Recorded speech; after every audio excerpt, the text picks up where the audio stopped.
Добар ден и доброволте во премиерата на сезона 4 од Мистериозните папки.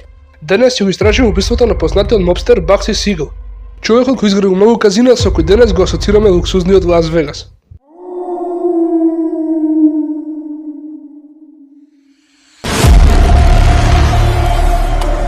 Бенџамин Бакси Сигел е роден на 28 февруари 1906 година во Бруклин, Нью Йорк. Таму заедно со пријателите од детството, Мајер Ленски и Морис Мос Седвеј, Сигел започнал криминална кариера изнудувајќи локални улични продавачи во замена за заштита од другите банди во областа. На крајот Сигел, Седвеј и Ленски преминаа на други злосторства како кражба на автомобили, легитимирање и коцкање, издигнувајќи се низ рангот на организираниот криминал во Нью Йорк. Нашироко се смета дека Бакси бил еден од четворицата мажи кои во 1931 година го погубиле Џо Масерија во италијанскиот ресторан во Нью Йорк, што го навело Лаки Лучиано да го преземе тронот како председател на одборот на американската мафија. Во 1937 година Ленски ги испрати Бакси и Мо во Лос Анџелес за да го зајакнат присуството на мафијата на западниот брег. Бакси одлучи да се фокусира на коцкањето. Тој инвестираше во големиот Рекс, брод за коцкање кој беше закотвен на 4 км надвор од Санта Моника, за да се обиде да ги избегне законите против коцкање во Калифорнија. Додека властите на крајот го затворија, Бакси го насочи својот нишан кон Лас Вегас. Невада го легализираше коцкањето, така да тој не би имал многу главоболки од обидот да се избегне полицијата. Во 1945 година со пари од синдикатот на Исток, Сигел презеде тежок градежен проект во Лас Вегас и го создаде хотелот и казиното Фламинго. Од тоа време Вегас не беше ни малку како што е денес, па така Фламинго беше првото луксусно одморалиште во Вегас. Сигел беше домаќин на свеченото отварање на одморалиштето на 26 декември 1946 година, додека проектот се уште беше недовршен. Сепак на отварањето дојдоа мега супер звезди како Џуди Гарланд и Кларк Гейбл кои навестуваат гламурозната иднина на Лас Вегас. Во тоа време цената на проектот порасна од првично буџетираните 1 милион на Сигел до 6 милиони долари и се веруваше дека голем дел од пречекорувањата се должат на преземањето на Сигел од врвот. Ако има едно нешто што треба да се запамети за мафијата, тоа е дека не треба да се краде од неа. За време на состанокот на мафијашите во Куба беше постигнат договор за судбината на Бакси. Ако Фламинго се покаже како успешен, тој ќе може да ги испроди работите. За среќа на Бакси, до мај 1947 година Фламинго веќе имаше $250,000 профит. За жал на Бакси тоа очигледно не беше доволно. На 20 јуни 1947 година Сигел седеше на тросет во дневната соба на неговата љубовница Вирџинија Хил во Беверли Хилс. Во 22:45 часот, од грмушка покриена со рози на само 4,5 метри од Бакси, воена пушка со калибар 30 испукала намалку 9 истрели кон мафијаша. Го погодиле 4 куршуми, убивајќи го веднаш. Само неколку моменти подоцна, тројца послушници на Мајер Ленски влегоа во хотелот Фламинго и изјавија дека казиното е сега нивно. Началникот на полицијата во Беверли Хилс, Клинтон Х. Андерсон, го кажал следното: "Поминувавме многу часови истражувајќи го случајот на Сигел и бевме убедени дека тој бил убиен од неговите собствени соработници, но никогаш немаше доволно докази за да се утврди идентитетот на атентатор. Откако дадовме целокупната позадина за убиството, сега е време да навлеземе во теориите."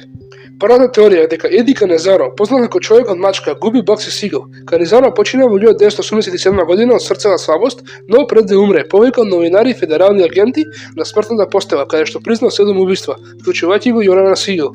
Според признанието на Канизаро, тој вели: "Тоа беше чист погодок. Бев избран затоа што го познавав Сигел и знаеа дека немаше да направам грешка." Фрлање сомнеш врз признанието на Канизаро се неколку недоследности во неговата приказна. Канизаро тврдеше дека бил испрашуван во врска со убиството во тоа време, но нема запис за интервју со него во досието на случајот на Бакси. Исто така Канизаро тврдеше дека по убиството возел во правец на булеварот Вилшир. Соседот кој бил испрашуван по убиството на Бакси, сепак и рекол на полицијата дека по истрелите се слушна автомобил како се попречува во спротивната насока на булеварот Сансет. Втората теорија е дека ветеран од Втората светска војна Роберт Макдоналд губил Бакси Сигел. Оваа теорија доаѓа од Ворен Хал, извршен асистент во Невада, кој рече дека улогата на Макдоналд во убиството на Сигел била семејна тајна со децении. На смртната постела таткото на Хал го повика својот син да истражи приказната и да изнесе во јавност. Според Хал, воената кариера на Макдоналд го направила стручен стрелец, вклучително со пушка од 30 калибар, наводното оружје за убиството. Се шпекулира дека Макдоналд е должил на мафијата $30,000, така да тие би можеле да му кажат дека договите ќе му бидат простени ако го ликвидира Сигел. Само 3 месеци по убиството на Бакси, Макдоналд ќе застрела себе си и неговата сопруга Бети Ен. Хал вели дека нема докази дека полицијата на Бевърли Хилс некогаш го истражува Макдоналд како осомничен за убиството на Сигел и покрај фактот дека Макдоналд намерно користел ист тип на оружје за да се убие себе си и својата сопруга, како и фактот дека тој живеел на само 1500 метри од куќата на Вирџинија Хил. Хал верува дека дури е можно Хауард Хјуз да извршил притисок врз полицијата да не го истражува Макдоналд, бидејќи тој тесно соработува со таткото на човекот. Третата теорија доаѓа од Би Сидвеј, сопругата на Мо Сидвеј, пријател од детството на Бакси со кој влегува во мафијата. Бакси одржал состанок во март 1947 година без Мо. Таму наводно рекол дека ќе бара да се ослободи од Мо, велејќи ќе го застрелам Мо, ќе му усечам телото и ќе го нахранам кучињата како хотелот Фламинго. Кога Мо и кажал на својата сопруга за заканата против него, Би веднаш му се јавила на Метју Мус Панџа, оператор со кран кој наводно цврсто соработува со мафијата. По нивниот состанок, Мус пристигна во Лас Вегас за да го заштити Мо. По состанокот на шефот на мафијата во Куба, каде што се разговараше за надминувањето на трошоците на Фламинго, Ленски му даде благослов на Мо за да ги преземе работите во своји раце, а Мо доброволно се пријавил да ја заврши работата.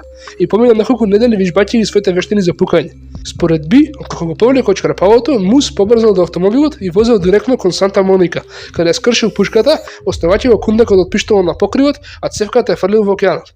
Значи таа го истражуваме целиот случај, ги дадовме најверојатните теории за тоа кој го бил Бакси Сигел. Јас сум скоро 100% убеден дека бил некој од мафијата, односно некој негов соработник, затоа што нели тој земал повеќе пари од мафијата како што требало за трошоците на хотелот Фламинго и казиното, нели? И сега тој кога видел дека многу малку пари прави од хотелот, нели тоа не биле малку пари, но нели за нивните стандарди сигурно биле тие пари биле многу малку, затоа пратиле некој убие за да го убие Бакси Сигел. Значи втора теорија мене ми е вака, како да речам, веројатно, затоа што нели тој Макдоналд, кој што бил ветеран од Втората светска војна, бил искусен стрелец, односно бил нели искусен со пушки и тоа како би имал знаење да пукал толку далеко и да го убие Бакси Сигел во неговата соба, каде што седел на троселот.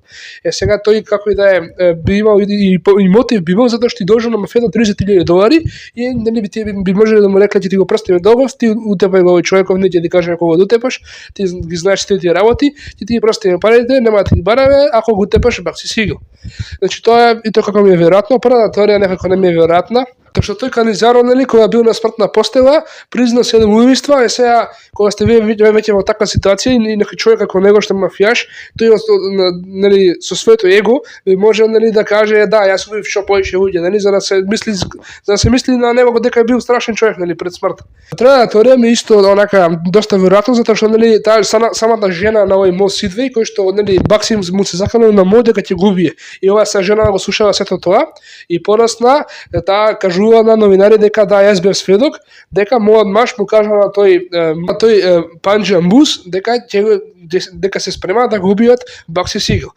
Сега ова иако имаме како се вика, нели, сведоштво од прва рака, не можеме да го негираме фактот дека и овој операторот на кранови, нели, Панџа Мус немал мотив, а исто така и Мо Сидвеј немал мотив. Нели, тоа би можело да биде лага, не било сигурно дека Бакси Сигел ќе го убие Мо Сидвеј. Па така да речеме, на втората теорија даваме едно 60% веројатност, на првата ја даваме едно 20%, па и на оваа можеме да речеме 20% даваме веројатност. Тоа е нели моето лично мислење, не мора да значи дека не е вистина ни тоа едно од ова, а може и па некој четврт човек го убил. Не можеме никош да знаеме затоа што нели од овој случај од ова убиство се поминати повеќе од 100 години, па затоа нели ако не се појави некој шокантно ново, некој шокантно како се вика сведоштво или некој развиток на овој случај, то тогаш нели ние нема за сигурност да знаеме кој го бил мафијашот Бакси Сигел. Значи ова беше премиерата на четвртата сезона од Мистериозните папки. Следниот вторник излегува втора епизода. Морам да кажам дека имаме на многу интересна епизода за следниот вторник, така да останете на линија и се гледаме следниот вторник.